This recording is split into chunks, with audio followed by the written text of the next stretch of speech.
முதல் வாசகம். கடவுள் அவரை ஆண்டவரும் மெஸ்ஸியாவுமாக்கினார். திருத்தூதர் பணிகள் நூலிலிருந்து வாசகம். அதிகாரம் 2, இறைவசனம் 14 மற்றும் 36 முதல் 41 முடிய.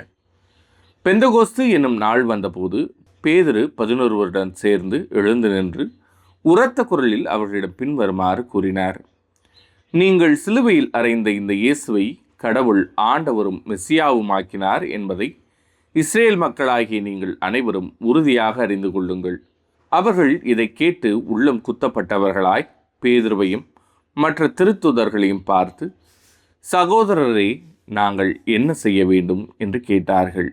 அதற்கு பேதுரு அவர்களிடம், நீங்கள் மனம் மாறுங்கள், உங்கள் பாவங்களிலிருந்து மன்னிப்பு பெறுவதற்காக ஒவ்வொருவரும் இயேசு கிறிஸ்துவின் பெயரால் திருமுழுக்கு பெறுங்கள். அப்பொழுது தூய ஆவியை கொடையாக பெறுவீர்கள். ஏனென்றால் இந்த வாக்குறுதியானது உங்களுக்கும் உங்களது பிள்ளைகளுக்கும் தொலையில் உள்ள யாவருக்கும் ஆண்டவராகிய கடவுள் தம்மிடம் அழைக்கும் அனைவருக்கும் உரியது என்றார். மேலும் அவர் வேறு பல சான்றுகளை எடுத்து கூறி, நெறிகட்ட இந்த தலைமுறையிலிருந்து உங்களை காப்பாற்றிக் கொள்ளுங்கள் என்று அறிவுறுத்தினார். அவருடைய வார்த்தைகளை ஏற்றுக்கொண்டவர்கள் திருமுழுக்கு பெற்றார்கள். அன்று ஏறக்குறைய 3000 பேர் அவர்களோடு சேர்க்கப்பட்டனர். இது ஆண்டவரின் அருள்வாக்கு. இறைவா, உமக்கு நன்றி. பதிலுரை பாடல். ஆண்டவரே என் நாயர், எனக்கேதும் குறையில்லை. ஆண்டவரே என் நாயர், எனக்கேதும் குறையில்லை. பசும் புல்வெளி மீது என்னை அவர் இளைப்பாரச் செய்வார். அமைதியான நீர்நிலைகளுக்கு என்னை அழைத்துச் செல்வார். அவர் எனக்கு புத்துயிர் அளிப்பார். ஆண்டவரே என் நாயர், எனக்கேதும் குறையில்லை. தம் பெயர்க்கேற்ப என்னை நீதி வழி நடத்திடுவார். மேலும் சாவின் இருள் சூழ் பள்ளத்தாக்கில் நான் நடக்க நேர்ந்தாலும் நீர் என்னோடு இருப்பதால் எத்திங்கிற்கும் அஞ்சினேன்.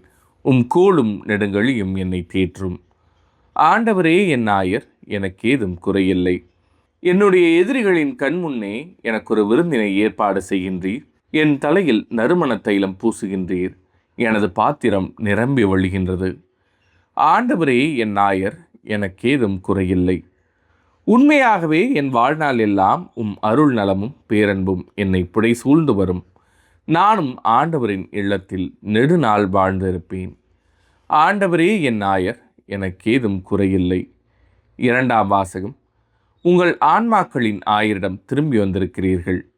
திருத்தூதர் பேதுரு எழுதிய முதல் திருமுகத்திலிருந்து வாசகம். அதிகாரம் 2, இறைவசனங்கள் 20 முதல் 25 முடிய.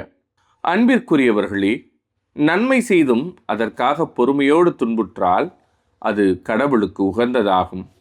கிறிஸ்துவும் உங்களுக்காக துன்புற்று ஒரு முன்மாதிரியை வைத்து சென்றுள்ளார். எனவே நீங்கள் அவருடைய அடிச்சுவடுகளை பின்பற்றுங்கள். இதற்காகவே அழைக்கப்பட்டுள்ளீர்கள். வன் செயல் எதுவும் அவர் செய்ததில்லை.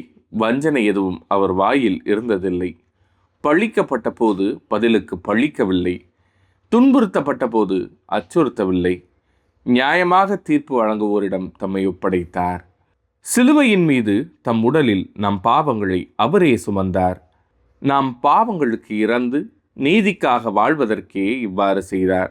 அவர்தம் காயங்களால் நீங்கள் குணமடைந்துள்ளீர்கள். நீங்கள் வழி தவறி அலையும் ஆடுகளைப் போல இருந்தீர்கள். ஆனால் இப்பொழுது உங்கள் ஆன்மாக்களின் ஆயரும் கண்காணிப்பாளருமாய் இருப்பவரிடம் திரும்பி வந்திருக்கிறீர்கள். இது ஆண்டவரின் அருள்வாக்கு.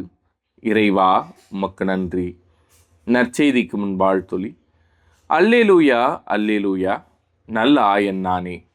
நானும் என் ஆடுகளை அறிந்திருக்கிறேன், என் ஆடுகளும் என்னை அறிந்திருக்கின்றன என்கிறார் ஆண்டவர். அல்லேலூயா. நற்செய்தி வாசகம். ஆடுகளுக்கு வாயில் நானே. யோவான் எழுதிய தூய நற்செய்தியிலிருந்து வாசகம். அதிகாரம் 10, இறைவசனங்கள் 1 முதல் 10 முடிய. அக்காலத்தில் இயேசு கூறியது, உறுதியாக உங்களுக்கு சொல்கிறேன், ஆட்டு கொட்டிலில் வாயில் வழியாக நுழையாமல் வேறு வழியாக ஏறி குதிப்போர் திருடர் அல்லது கொள்ளையராயிருப்பர். வாயில் வழியாக நுழைபவர் ஆடுகளின் ஆயர். அவருக்கே காவலர் வாயிலை திறந்து விடுவார். ஆடுகளும் அவரது குரலுக்கே செபிசாய்க்கும். அவர் தம்முடைய சொந்த ஆடுகளை பெயர் சொல்லி கூப்பிட்டு வெளியே கூட்டிச் செல்வார். தம்முடைய சொந்த ஆடுகள் அனைத்தையும் வெளியே ஓட்டி வந்த பின் அவர் அவற்றிற்கு முன் செல்வார். ஆடுகளும் அவரை பின்தொடரும். ஏனெனில் அவரது குரல் அவற்றுக்கு தெரியும். அறியாத ஒருவரை அவை பின்தொடரா. அவரை விட்டு அவை ஓடிப்போகும், ஏனெனில் அவரது குரல் அவற்றுக்கு தெரியாது. இயேசு அவர்களிடம் உவமையாக இவ்வாறு சொன்னார். ஆனால் அவர் சொன்னதை அவர்கள் புரிந்து கொள்ளவில்லை. மீண்டும் இயேசு கூறியது, உறுதியாக உங்களுக்கு சொல்கிறேன், ஆடுகளுக்கு வாயில் நானே. எனக்கு முன்பு வந்தவர் அனைவரும் திருடரும் கொள்ளையருமே. அவர்களுக்கு ஆடுகள் செவிசாய்க்கவில்லை. நானே வாயில். என் வழியாக நுழைவோருக்கு ஆபத்து இல்லை. அவர்கள் உள்ளே போவர், வெளியே வருவர், மேய்ச்சல் நிலத்தை கண்டுகொள்வர்.